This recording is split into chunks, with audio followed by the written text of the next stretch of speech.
welcome to EWTN Pro-Life Weekly, your weekly dose of the top pro-life news and issues, all from a Catholic perspective. I'm Kathryn Feltner in our Washington, D.C. studio. Here's what we have for you in this first show of 2018. The countdown is on for the upcoming March for Life. Here who will take the stage at the rally. A women's magazine promotes an abortion procedure that takes 3 minutes to perform. And this. Just roughed it through different terrain and different things like that, but God provided a lot of hosts, but when we didn't have hosts, we just lived in our van. Running for life. Hear the incredible cross-country journey of one young woman as she strives to build up a culture of life. But first, our top story, Planned Parenthood released its annual report days ago, and we now know the company performed more than 82 abortions for every one adoption referral. Planned Parenthood performed 321,384 abortions from 2016 to 2017. Adoption referrals numbered at 3,889, according to their reporting. Planned Parenthood's annual report comes on the heels of an FBI investigation into the nation's largest abortion provider. And also news that 32 Planned Parenthood clinics closed down in 2017. That's according to American Life League's annual Planned Parenthood facilities report.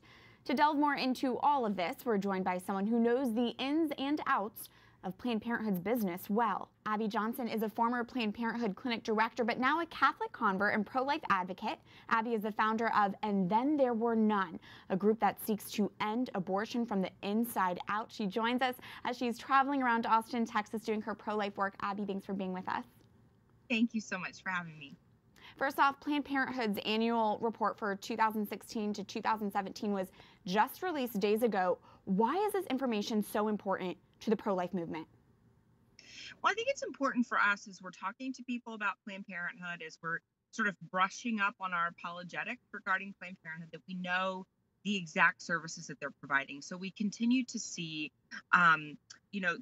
these services that they tout as their most important. So family planning services, annual exams, cancer screenings, all of these things that they talk about. We continue to see those numbers plummet year after year. And the only thing that is on the rise is abortion. And so as people talk to us about, well, it's only 3% of what they do, or, they provide all of these much needed services. It's really important that we're able to look at the real numbers and to say, well, let me show you what's actually happening at Planned Parenthood from their own report. You made an interesting point right there, as you made in a video ahead of the report's release, that since Cecile Richards became president of Planned Parenthood in 2006, and you worked with Cecile, all services have declined except for abortion. Yeah, that's what's really interesting. So we hear all the time about how if women don't have access to Planned Parenthood, they don't have access to annual exams, breast exams, cervical cancer screenings, all of these things. And but what we see actually is that those services aren't really a priority to Planned Parenthood, even though they say this is why they're open and they say this is why their services are so important. We're really not seeing that reflected in their numbers. The only thing that we're seeing, like I said, on the rise are abortion services. You say Planned Parenthood has the incentive actually to promote abortion, even though they claim they are pro-choice, because there are abortion quotas in the clinic. What more can you tell us about that? Yeah, so each service inside of a Planned Parenthood facility has a quota. So you have a quota for family planning, you have a quota for a certain amount of annual exams you want to provide, but also you have a quota for abortions. And that tells you how much money you're going to be able to bring in each month and throughout the year. And so you want to be able to meet those quotas. Otherwise, if you don't, you have to start laying staff off. And so it's just another line item in their budget, and it's just part of their business plan. Abby, how do you respond when people claim Planned Parenthood is for women's health and to be against Planned Parenthood is to be against women? Well, I certainly am a proponent of women's health care. I am a woman, so that's important to me. But I also know that the reality is that there are tens of thousands of other providers across the country that can provide more substantial and more comprehensive health care to women in their times of need. We don't need Planned Parenthood. Planned Parenthood clinics are closing across the country at a rapid rate every year. We don't need their organization. And even what we see in Texas here is that we have over 5,000 providers that will see low-income women. We have fewer than 50 Planned Parenthood clinics in Texas. So we really don't need the services that they're providing because we can receive those services from other more competent providers. Abby Johnson, CEO and founder of And Then There Were None. Thank you for your time. Thank you so much. We're going to stay on the topic of Planned Parenthood's abortion business, but with our next guest, shift to what it means for the pro-life strategy in 2018. What steps should we take this year to build up a culture of life? Mallory Quigley is Communications Director for the Susan B. Anthony List. Mallory, Happy New Year. Happy New Year, Kathryn. Thanks for being with us.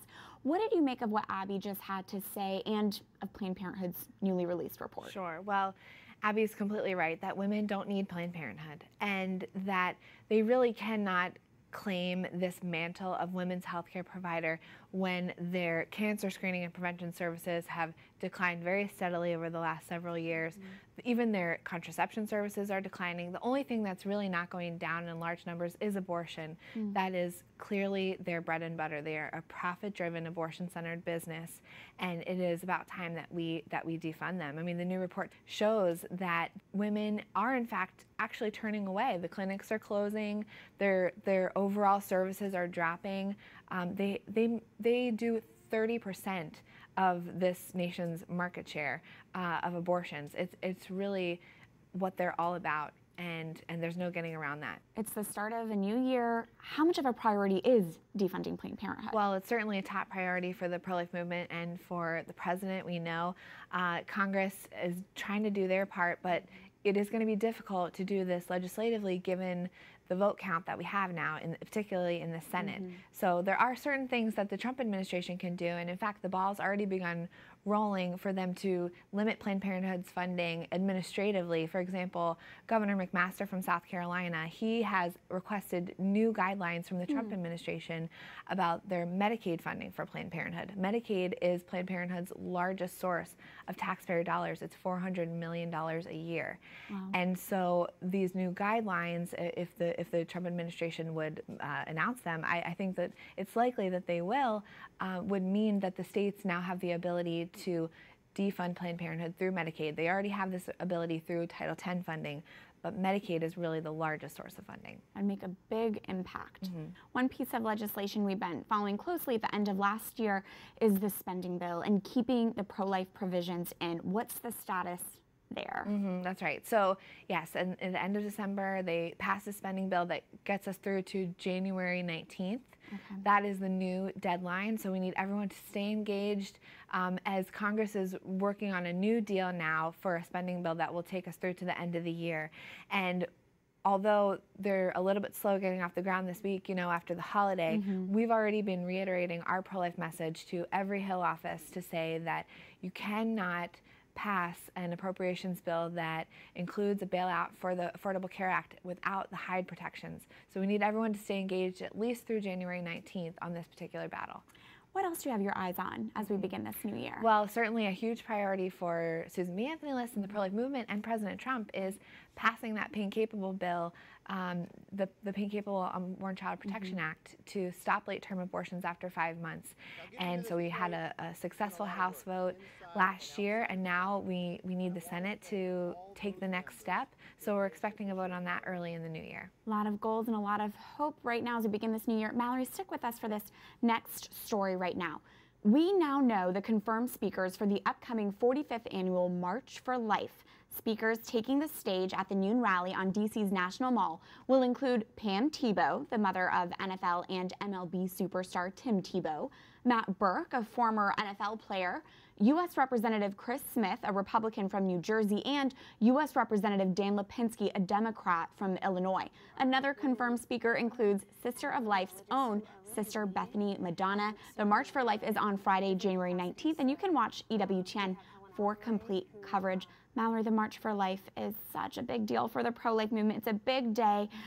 For marchers who are coming up here, how can they promote and push pro-life legislation? Yeah, absolutely. Well, the legislative element of this is key. And so if people are making the trek to Washington, D.C., I'll hope that they will make an appointment to go see their legislators, or just show up right after you know, the march kind of ends very perfectly for you to be able to go over to Congress and lobby your legislators on the Paying Capable bill, on defunding Planned Parenthood. It's so important that they hear directly from their constituents. They know that we come all the way to Washington to meet them and talk about this very important issue. And it's right around the corner. Mallory Quigley, thanks for being with us. My pleasure.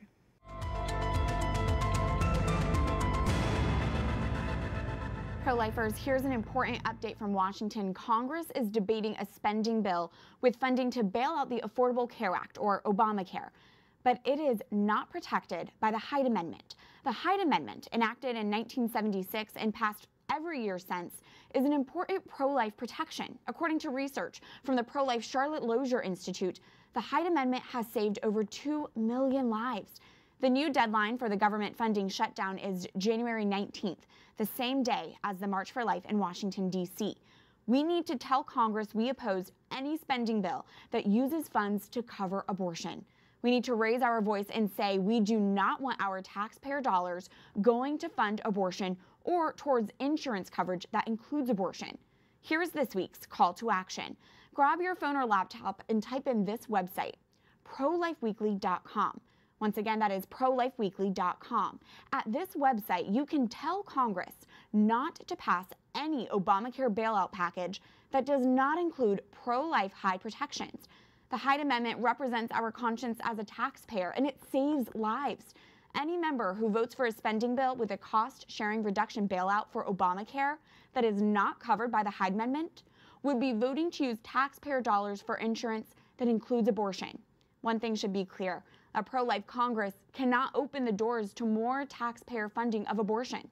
Send in your message right now, before the January 19th deadline for the government funding shutdown.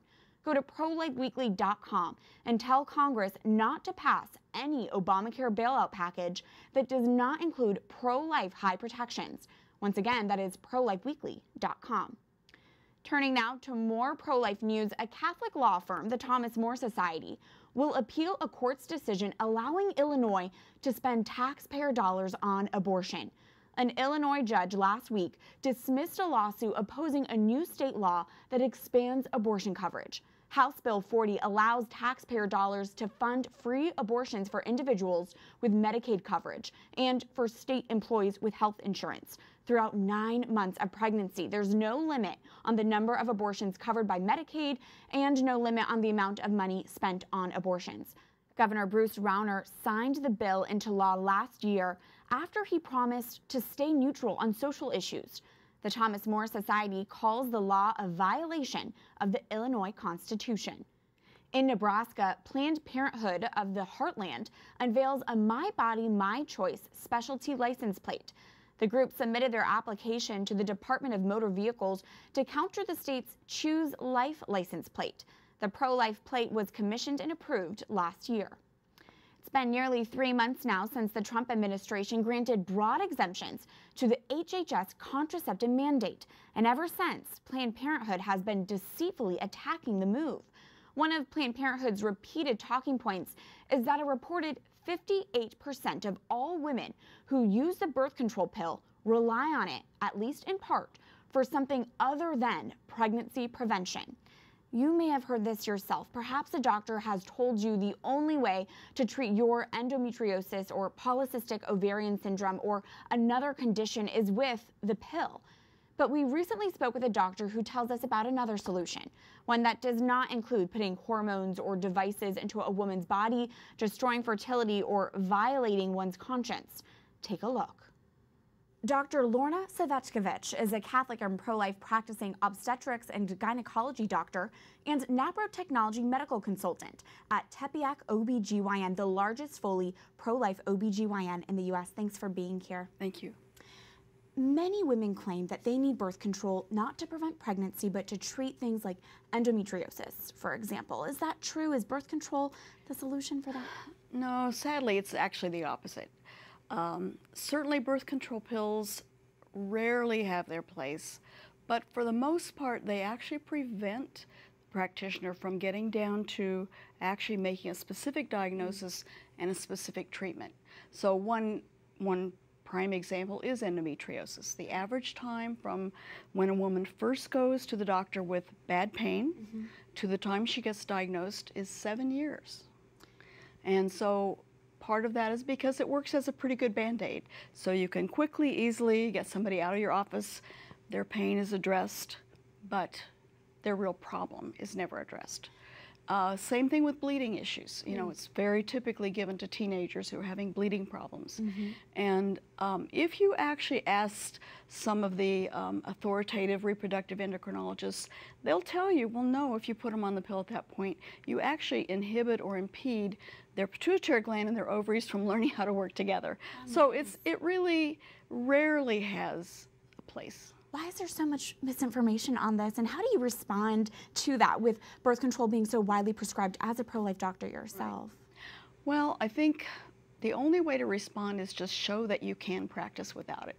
And I think for people who have been through a traditional OBGYN program, it takes some time and effort to actually do that. But there are ways, and again, it just mostly goes back to good medical practice, finding what the problem is and addressing it specifically. But the reason it's so overwhelmingly promoted is that the doctor knows, okay, it's going to solve the problem, but also the patient won't be pregnant. And so there's an assumption that every young woman needs to be protected from pregnancy. Let's talk about one of those ways to actually treat one of these conditions, NaPro technology. Sure. That's just one way. What is that exactly? You know, it sounds a little fancy, but actually it's just the application of the charting of natural family planning to gynecologic problems, including infertility, but also including bleeding problems and other things. So you're using the chart to give you information about the woman that you would not have. Making observations about themselves. Correct, exactly.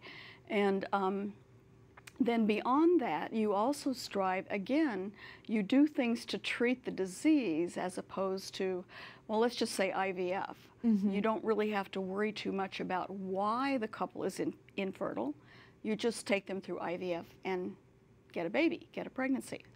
Whereas with NaPro technology, you would do a very thorough investigation and try to find out exactly why. And then using both medical and surgical treatments, you would correct those things so that they can get pregnant on their own. So NaPro technology helps you to identify the underlying conditions. Is it a treatment in and of itself? No, it's not really treatment in and of itself, but especially for things like male infertility, it may be one of the only things other than IVF that you have to offer, because timing and making sure the female half of the equation is perfect are the two things that are going to possibly allow a couple with male infertility to achieve. You know, we're speaking about infertility, and so many women, I think about 10% of women of pregnancy-bearing age struggle with infertility, and NaPro technology, NFP, can help with that. I think it also helps because it really is a reality check for the person, because they can see right there what's going on in their own body, and they can interpret that in some ways. And also it's a reality check in that not everybody is going to get pregnant, and once in a while it's good to be able to witness and see why. You know, it brings them down to, it kind of gets rid of, sometimes it gets rid of the question of why. So when do you recommend women begin utilizing NaPro technology? When should they start charting, and how do they do that? You know, there's a lot of different answers to that. If you see it as in more broad sense as something that just is very good for women's self-knowledge, or for the ability to identify early medical problems, then you could say that maybe even 13, 14, 15, you could start charting. In fact, there's actually a teen abstinence program. It's not called that. It's called Teen Star, but it uses the charting to demonstrate to the young woman that she knows her body, she understands it, and if she can identify when she's ovulating, no one is going to be able to convince her otherwise. Plus, it also embodies a lot of self-respect, which is really the reason why a lot of young women get involved in unfortunate relationships anyways, because there's a lack of respect. And that self-awareness is empowering. It's very empowering. Thank you so much. Thank you so much for being here. Thank you. When we come back, It's if and only if you get involved will these children have life. So we have to do something. So we're the if. Project If Life is a cross-country mission with a beautiful message. Stay tuned as EWTN Pro-Life Weekly continues after this break.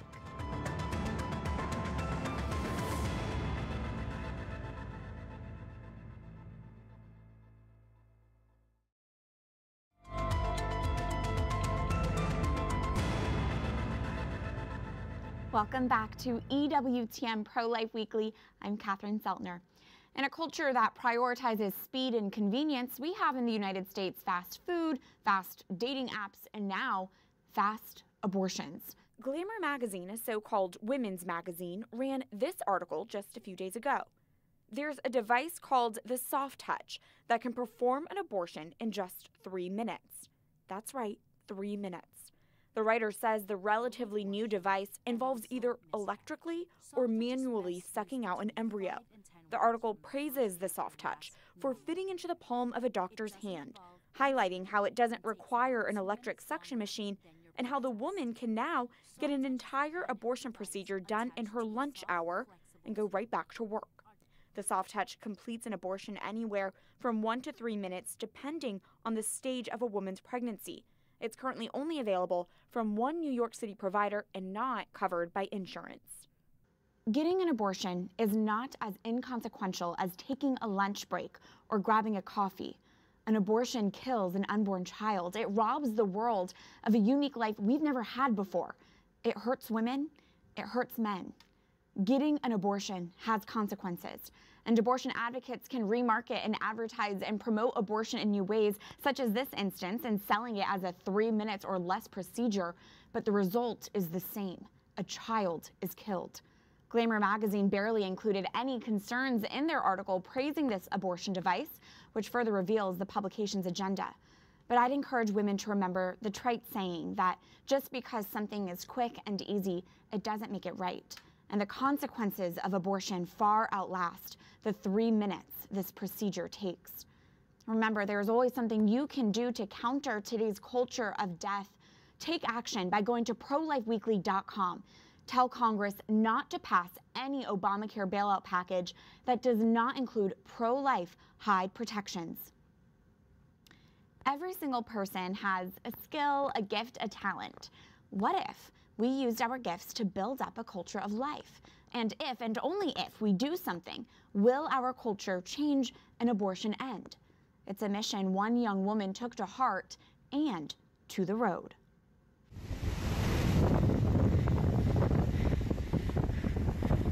From the California coast, we're almost there, about 35 miles away from Canyon City, through Colorado Heights to our nation's capital. I don't think anybody could be as happy about this moment as I am right now.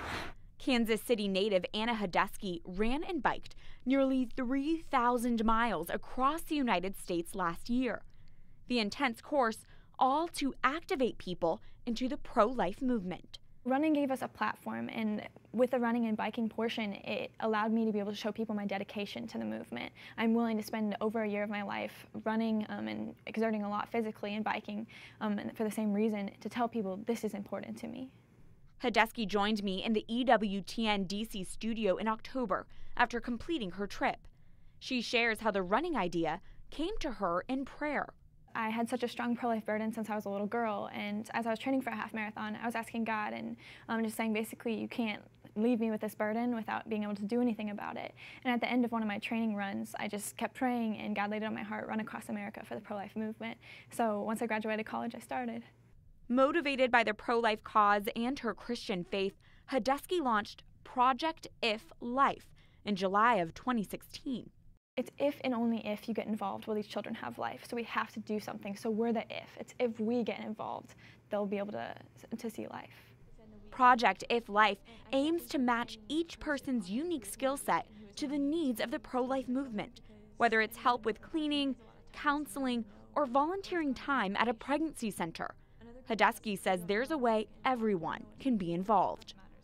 To raise awareness of this message, Hudesky started running 10 to 15 miles a day, 5 days a week. It was a journey that included nearly 70 pro-life speaking engagements. It is our heart to activate people into what you guys are doing, because we believe you guys really are the front lines of battle. And unexpected events, like a knee injury that forced Hudusky to switch from running to biking. But throughout it all, this young woman says her faith has only been strengthened. God's timing has been perfect timing, no matter where we've been, with the right speaking engagements, the right people, all across America. After going through 8 pairs of tennis shoes and giving over a year of her life, the cross-country run might be over now. But for Anna Hudusky, it's just the start of her work. We'll just continue as a nonprofit, educating and activating people. Because building up a culture of life is a marathon, not a sprint. You can learn more about Anna's journey and Project If Life by visiting projectif.life. That's it for this edition of EWTN Pro-Life Weekly. Until next time, we'd love to hear from you, whether it's a question or a comment. You can reach us anytime at prolifeweekly@ewtn.com. I look forward to seeing you here again next week. Life is a gift. Your life is a gift. God bless.